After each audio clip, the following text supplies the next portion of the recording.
Hello बच्चों, कैसे हैं आप सब। आज हम जो चैप्टर पढ़ने जा रहे हैं वो रामधारी सिंह दिनकर का गीत अगीत कक्षा 9th का स्पर्श का चैप्टर है। तो सबसे पहले बच्चों हम रामधारी सिंह दिनकर के बारे में जान लेते हैं कि रामधारी सिंह दिनकर कौन थे। रामधारी सिंह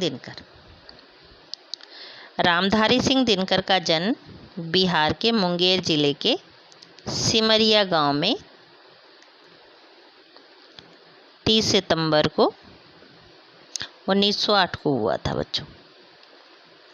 वे सन 1952 में राज्यसभा के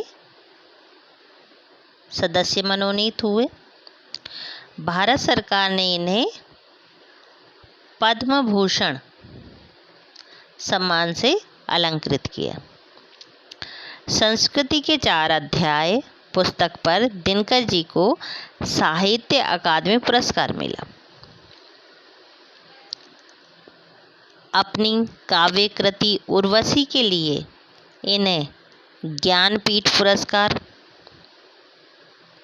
ध्यान देना बच्चों, यहाँ पे काव्य कृति है उर्वशी और उसके लिए इन्हें ज्ञानपीठ पुरस्कार मिला था। दिनकर की प्रमुख कृतियाँ हैं होंकार, कुरुक्षेत्र, रश्मिरथी, परशुराम की प्रतीक्षा, उर्वशी और संस्कृति के 4 अध्याय। दिनकर ओज के कवि माने जाते हैं। इनकी भाषा अत्यंत प्रभावपूर्ण, ओजस्वी और सरल है। भाषा के बारे में बताया गया यहाँ पे बच्चों कि उनकी दिनकर जी की भाषा शैली कैसी थी, कि उनकी जो भाषा शैली थी वो प्रवाहपूर्ण, ओजस्वी और सरल थी। अपने राष्ट्र और युग के सत्य के प्रति सजगता दिनकर को सबसे बड़ी विशेषता थी। उनकी रचनाओं में विचार और संवेदना का सुंदर समन्वय दिखाई देता। बच्चों जो ये पाठ है उसमें है आपका, इस पाठ में गीत अगीत कि गीत में इसमें जो है बच्चों गीत अगीत कविता में प्रकृति के अलावा जीव जंतुओं के ममत्व, मानवीय राग और प्रेम भाव को इसमें सजीव चित्रण किया गया है बच्चों।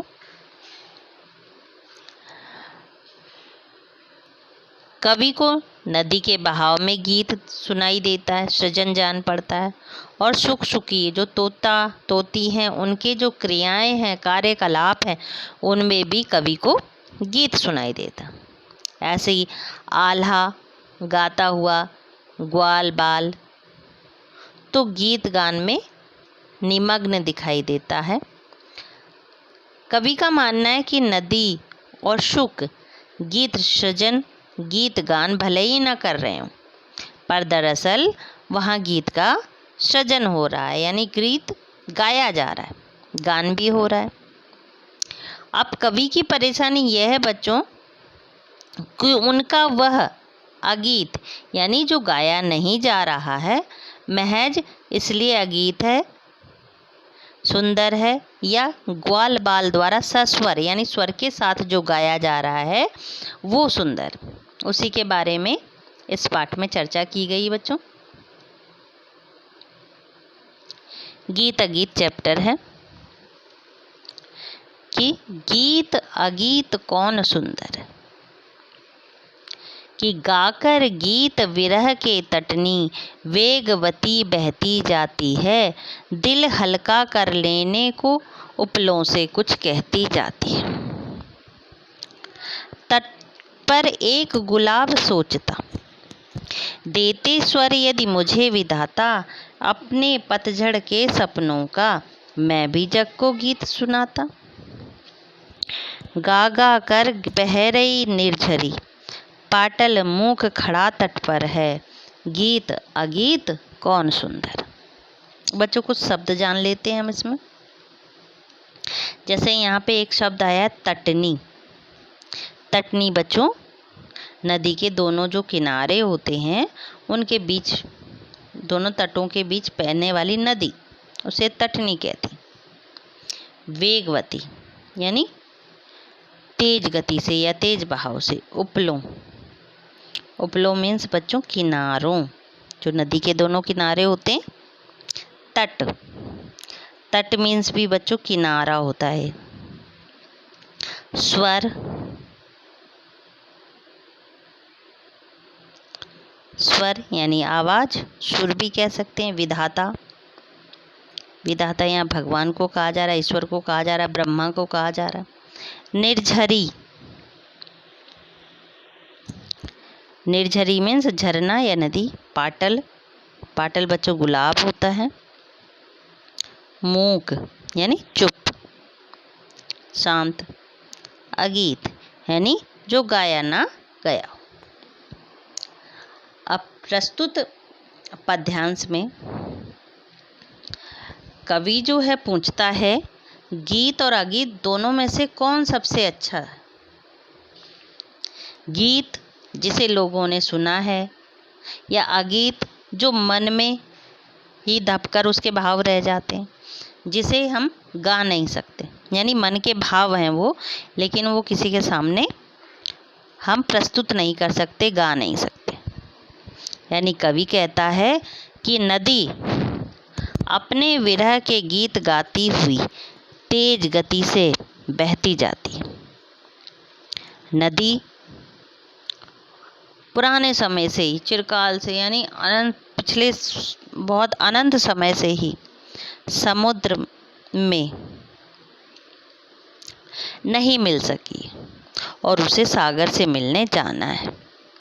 इसलिए नदी विरह के गीत गाती, यानी उसका कहाँ है ठिकाना, नदी का समुद्र से मिलना उसका काम है, इसलिए वह विरह के गीत गा रही है।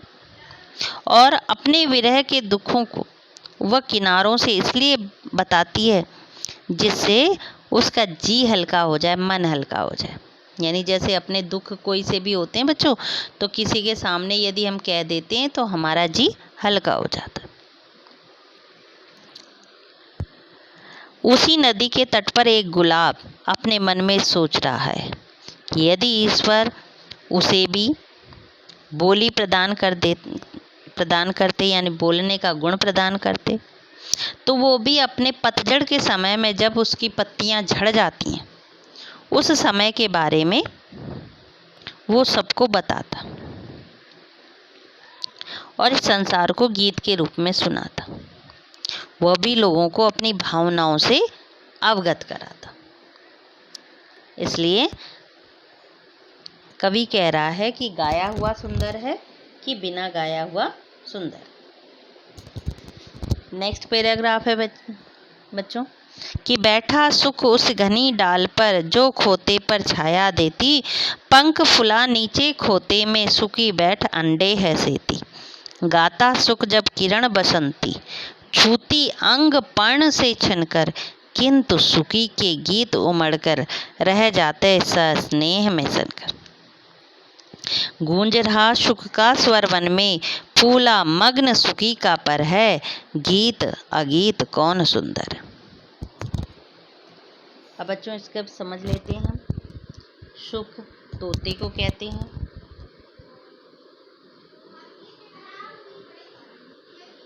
घनी सघन,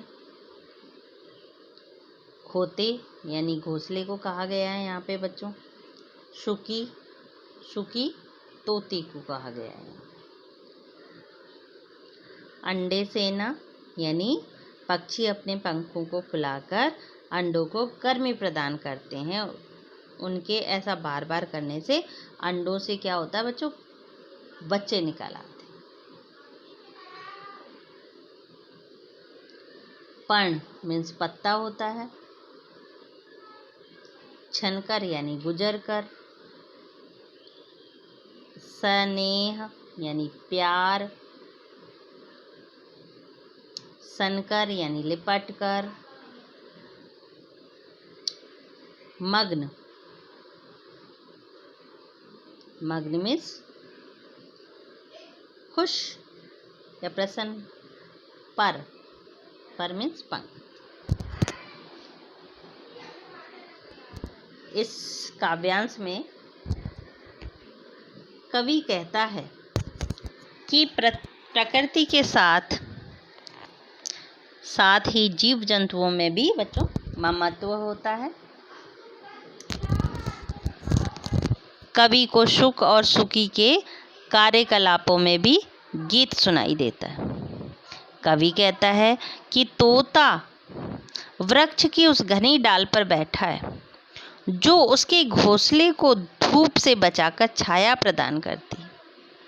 उसी डाल के नीचे घोंसले में जो सुखी होती है यानी मादा तोता होता है, अपने पंखों को फुलाकर अंडों पर बैठी रहती। वो और अंडों को क्या करती बच्चों? गर्मी प्रदान करती, जिससे कि वो अंडे फूट जाएं और उसमें से बच्चे निकाला। जब बसंत ऋतु के सूर्य की अच्छी लगने वाली किरणें जो पेड़ों की पत्तियों से छनकर आ रही हैं, उनका स्पर्श उनके शरीर को होता है। किसको? तोता और तोती के। तो तोता गीत गाने लगता है, परंतु जो तोती होती है यानी मादा तोता होता है, वो अंडों पर ही बैठा रहता है। उसके हृदय में खुशी के भाव तो उमड़ते हैं कि वो भी गाए, लेकिन वो अपने बच्चों के प्रेम में सनकर वहीं पर बैठी रहती और प्रेम में सने हुए वे गीत उसके अंदर ही रह जाते। अगला है बच्चों कि दो प्रेमी हैं यहाँ एक जब, बड़े सांझ आला गाता है, पहला स्वर उसकी राधा को घर से यहाँ खींच लाता है। चोरी चोरी खड़ी नीम की छाया में छिपकर सुनती है, हुई न क्यों में कड़ी गीत की विधना यूं मन में गुनती है। वह गाता पर किसी वेग से, फूल रहा इसका अंतर है, गीत अगीत कौन सुंदर। अब बच्चों इसमें जैसे यहाँ पे एक शब्द आया सांझ, सांझ शाम को कहते हैं। आल्हा बच्चों एक बुंदेलखंड में बरसात के समय में गाया जाने वाला लोकगीत है जो बहुत तेज आवाज में गाया जाता है। इसमें वीर रस होता है। कड़ी,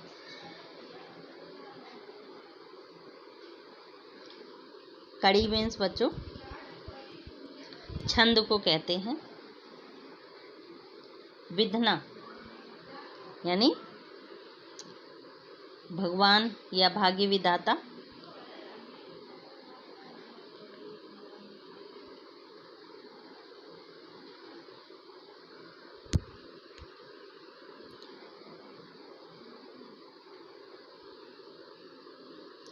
वेग, वेग मीन्स बच्चों तीव्र गति से। अंतर यानी हृदय या मन। अब इस काव्यांश में जो थर्ड वाला काव्यांश है बच्चों, उसमें जो कवि है, कवि दिनकर जी हैं। इन पंक्तियों में दो प्रेमियों के मानवीय राग और प्रेम भाव का वर्णन करते हुए कहते हैं कि दो प्रेमी आपस में एक दूसरे से प्रेम रखते हैं। वे एक दूसरे से दूर हैं। एक प्रेमी जब जोर जोर से आल्हा गाता है तो उसको सुनकर के उसकी जो प्रेमिका है वो अपने घर से उस आल्हा की आवाज़ से खिंची चली आती, अर्थात वह अपने प्रेमी से मिलने तुरंत आ जाती। लोकलाज के कारण वह प्रेमी के पास नहीं जाती। वह नीम की छाया में खड़ी होकर प्रेमी से चोरी चोरी उस गीत को सुनती है। वह भाग्य विधाता से पूछती है कि हे ईश्वर, हे प्रभु, तूने मुझे उस गीत की, जो मेरा प्रेमी गा रहा है, उस गीत की कड़ी क्यों नहीं बना दी? यदि वह गीत की कड़ी बना देता तो उसका जो प्रेमी है, उसके होठों के द्वारा उसको गाया जाता। वहाँ पर तीव्र गति से उसका प्रेमी गाता है, लेकिन खुशी उसकी प्रेमिका के हृदय में होती रहती। इसलिए कवि कहते हैं, गीत यानी जो गाया हुआ भी सुंदर है, और जो भाव हैं बिना गाए हुए भी खुशी के भाव हैं, वो दोनों ही सुंदर बताए गए। इस तरह बच्चों, आपका जो चैप्टर था आज गीत अगीत, वो समाप्त होता है।